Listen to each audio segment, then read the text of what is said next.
Okay, I wanted to share a quick story in 4K.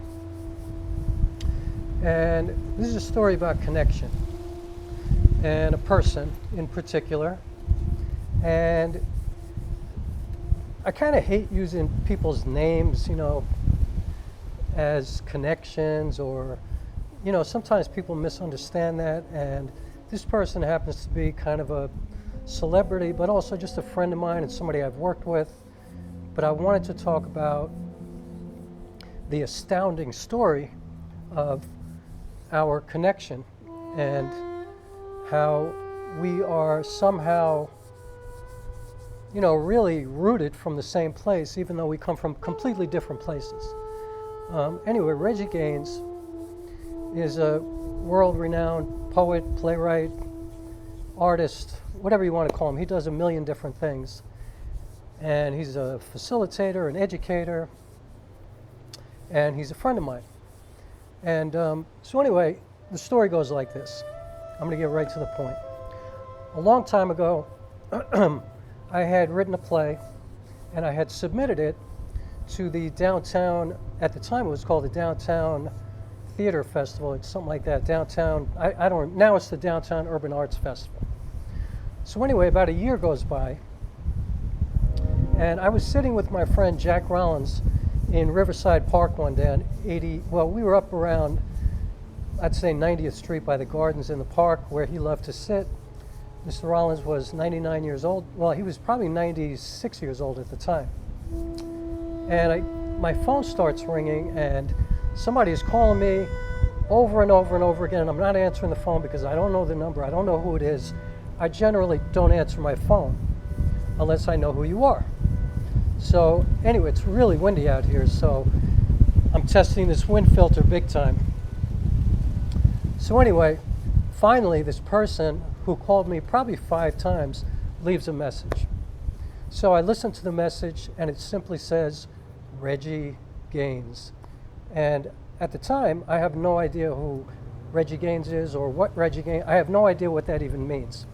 So I call the number back, and I said, is this REG GAINES? He goes, is this Rock Wilk? I said, yes, it is. He goes, listen, what's up, man? I read your script. I'm like, what are you talking about? You read my script. He goes, I read your script. I'm like, well, how'd you get my script? You know, I got kind of upset. And he's like, whoa, whoa, whoa, whoa.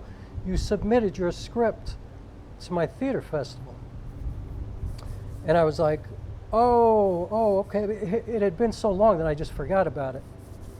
And so, by the way, it's freezing out. It was 90 degrees yesterday. Now it's like 60 degrees. I'm out here by the river. So that's why I seem kind of weird. But anyway, he goes, I got your script, and I just wanted to call you directly and tell you how much I love it. And he just, you know, he had some really generous things to say to me. It was amazing. And I just thought kind of unusual because, you know, most people don't do that. So he also said to me that, you know, most people are probably going to, you know, most theater people are probably going to hate this script. You're breaking all kinds of rules, but I love it. This thing is unbelievable. And so I don't really have final say as to who gets in the festival, but you certainly have my support, and I want you in the festival. And frankly, I want to see if you could actually pull this off as a solo piece. And I was like, that's not a problem. So anyway, rewind. About a year before this, I had closed another play that I'd written called Broke Wide Open after performing that for 6 years all over the world. And so I wrote this play, and when Broke Wide Open closed, well, it is cold. When Broke Wide Open had closed, I got really depressed. And I was like, I got to do something, you know, like I got to dive into a new project. So I locked myself in my apartment in Bed-Stuy, Brooklyn. I put John Coltrane's A Love Supreme on cycle, so it would just play over and over and over again. And I spent literally 3 straight days writing this play, and I finished it. 186 pages, finished, listening to A Love Supreme. So, in the phone call with Reggie, fast forward back to the future, I'm talking to Reggie, and he said to me, man, reading your play was like listening to John Coltrane's A Love Supreme. I swear to God he said that. Like, we had never spoken before. We didn't know each other. We didn't know anything about each other. He said that. Crazy.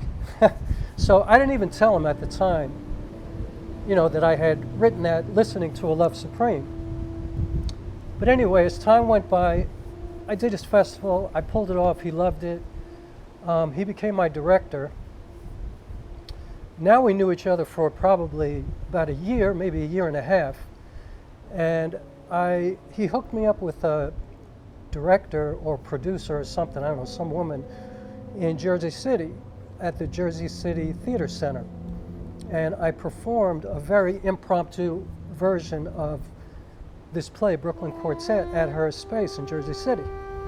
And I met this woman out there named Reshma, really, really nice woman. And she wound up giving me a ride back to the city. I had taken the train out there.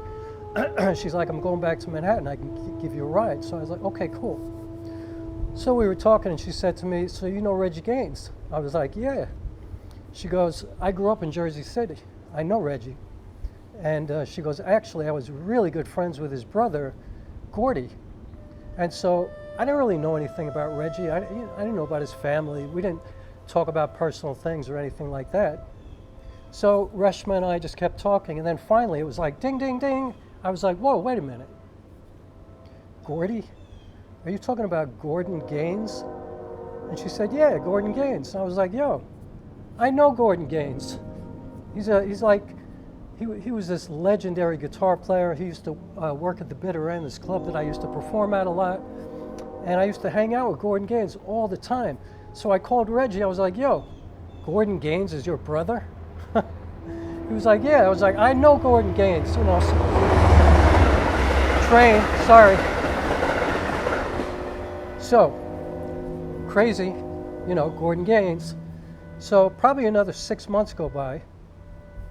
And Reggie tells me that he's working on this project that he's writing, and he's working on the music with his brother Calvin. And I'm like, oh, okay, cool. And I'm like, ding, ding, ding, ding, ding, hold up. Calvin Gaines? He's like, yeah. I'm like, yo, I know Calvin Gaines.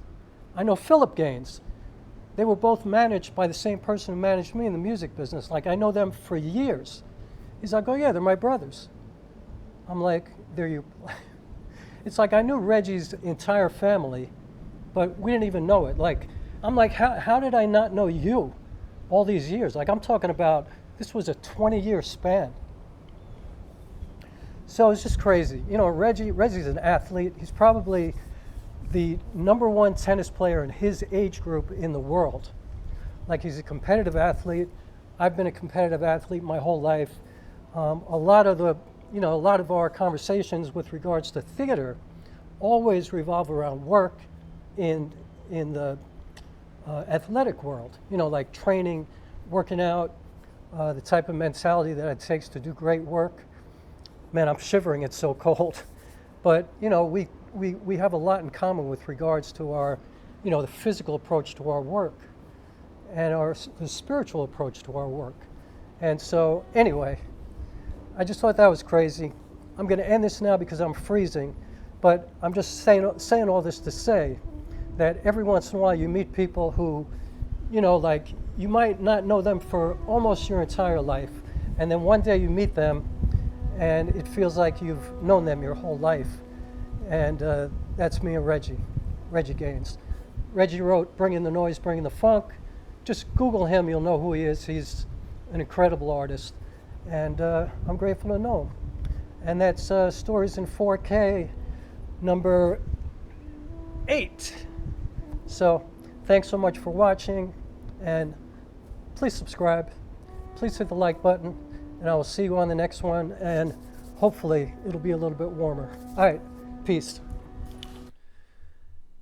Yo, I cannot believe that once again I forgot to say that I'm using my Sony a6400, or I used my Sony a6400 on this video. And I also used my Tamron 17-70 again, because I actually shot the 2 videos this week on the same day. I shot at 24 millimeters f2.8. So that's why you saw some nice blur behind me. It looked kind of pretty.